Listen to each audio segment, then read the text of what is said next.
Hello, everyone.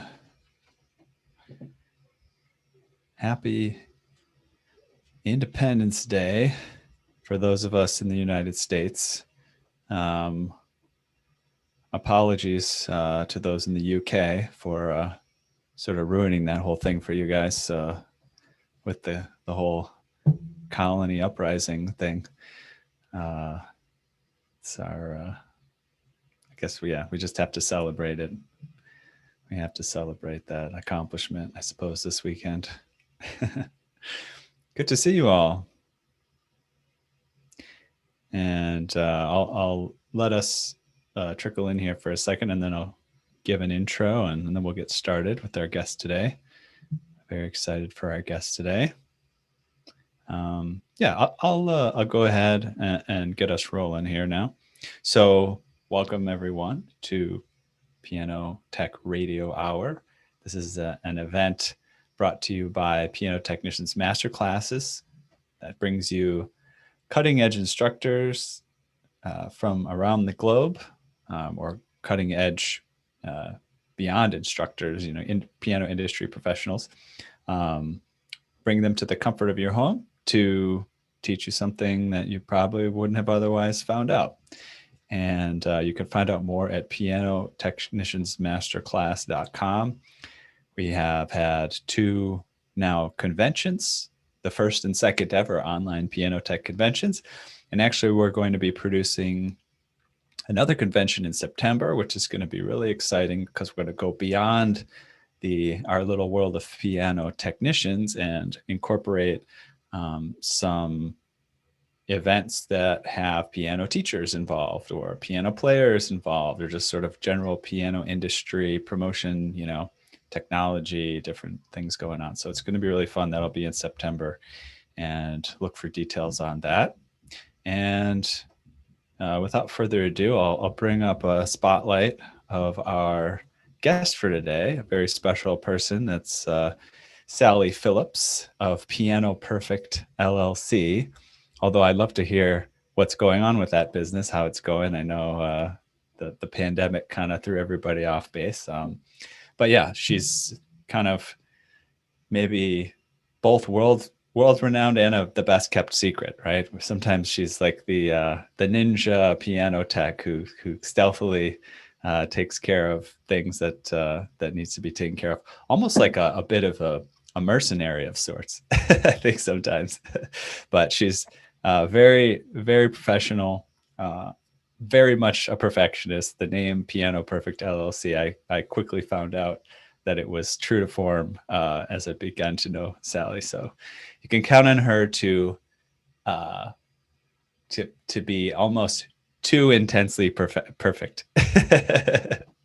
So Sally, welcome. And I don't know if there's anything else you want to say to kick us off. Well, I'd like to start out. I'd love to have a lot of questions today. Right. So we're going to talk about some of the challenges, some of the sort of peculiar challenges in concert work and concert preparation and working for professional pianists. And then, I'd just like to talk a lot about some of the things that you want to talk about, questions that you have specifically for, about, concert prep and tuning.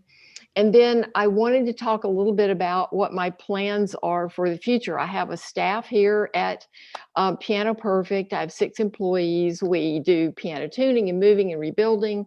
But I am stepping back from the actual servicing aspect of it, so that I'm only going to be doing concert duty. And I won't be doing what I used to do, which is, do one concert tuning and drive 3 hours and do another one.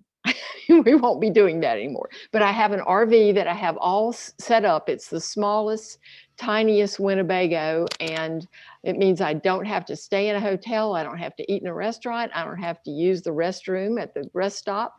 And I can and most of these halls that I'm working in have RV hookups in the back.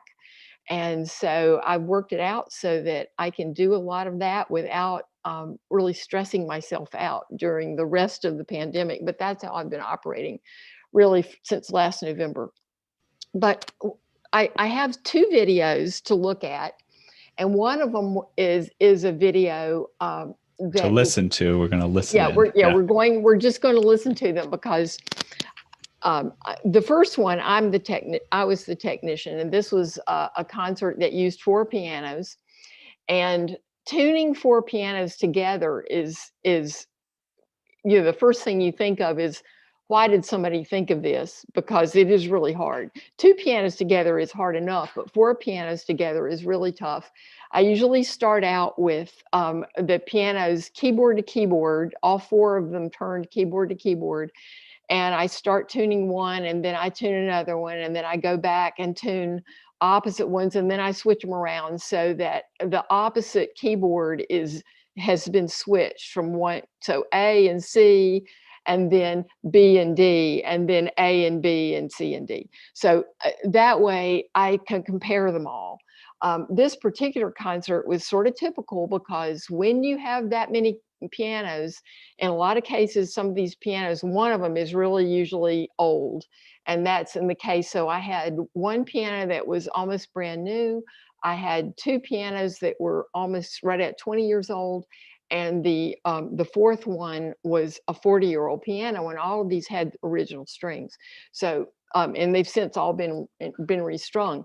But this was a situation where I had to do this with older instruments. The other thing that you run into when they do these multiple piano concerts is that the only place they can rehearse is usually on the 4 pianos that are going to be used for the concert. So you have to expect that the time that you have to actually do anything is going to be more limited. The other thing that I've discovered when you're doing multiple pianos at the same time is the typical way we walk into the hall, we turn on the work lights or we turn on the stage lights, and we get out our tools and we start working. And this just does not work with a concert piano. And I've learned that the easiest, most simple way to do this is to tune in the dark, because when you turn on the lights, all 4 pianos start heating up. But you're not tuning them at the same time. You're tuning them sequentially, but they're heating up at the same time. If you tune everything in the dark and then, or with a work light that is basically, the old 1 bulb, just enough so that you can see, you will have, then you turn the lights on that are actually going to heat up and affect the tuning, hits all of them at the same time when they're all at the same pitch. The other thing was that I did have to change, one of these pianos was always kept at 441.5 instead of 440. The other 3 were kept at 440. So I had to change pitch on that one down to 440. I ended up tuning all of the pianos 4 times. And and it was just sort of one of those things where I had the time to do it. I usually go in the hall between 6 and 7 o'clock in the morning. I backed it up, went in even earlier so that I could get all 4 pianos tuned before 10 a.m. And then they were rehearsing with them all day, and then I would tune them again the next day. So we had the 4 pianos on the stage about 3 days. Before the day of the concert. So that May I interject with one of our questions here? Yes. So I'm guessing it's the answer to this is no. Josh Martell asked, were the 4 pianos the same model? Yes. Oh, they were. But they were. just kept one at 4, what was it, 441.5? 441. A lot of the visiting artists want 441. A lot of the violinists want 441 or 442. We just hit a happy medium at 441.5, and everybody was reasonably happy with that, which is really hard in a university setting when you've got so many people who have an idea about what they want. So were they Steinway Ds? Yeah, they were all Ds. So here is sort of, and it's the tuner's nightmare. This piece was 22 minutes long. It was a compilation. It was one of the graduate students in this case did a transcription of this for 4 pianos, and then the middle of the piece, they were just banging the heck out of these pianos, and they were really getting a workout. And then, of course, the last few minutes of the piece is this real quiet section, and it just sort of fades away, which, of course, this is always what happens. They play the first movement, it's big, big, bombastic. Then the second movement is very soft and has soft parts where your tuning is much more exposed. But this one was really sort of took the cake. So I'm going to let you listen to a few minutes of this.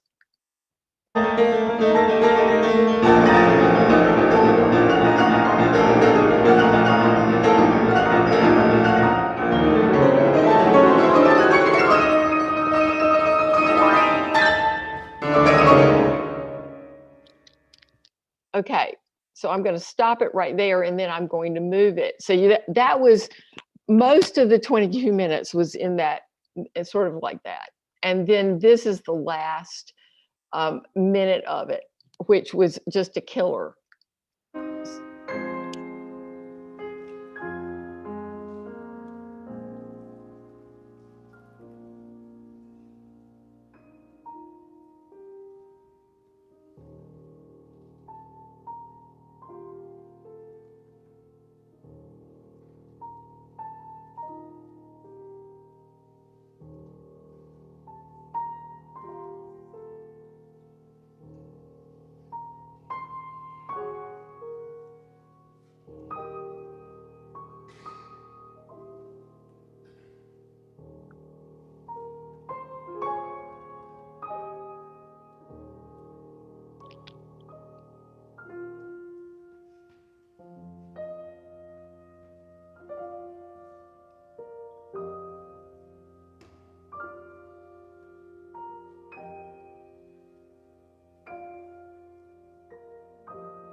Okay, so that was the last of it. It was like it was written to say, okay, we're going to bang the heck out of this, and then the last several minutes, we're going to expose every mistake the tuner made.